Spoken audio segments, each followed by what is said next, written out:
Ar interjero dizaine egzistuoja mados? Taip.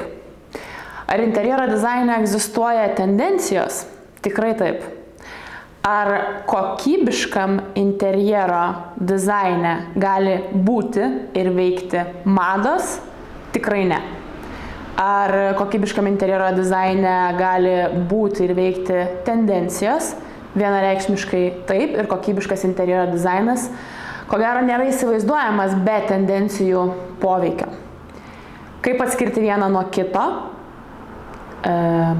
Kokios tendencijos veikia šiandienos interjero dizainą ir ateities interjero dizainą? Būtent apie tai ir kalbėsim seminare.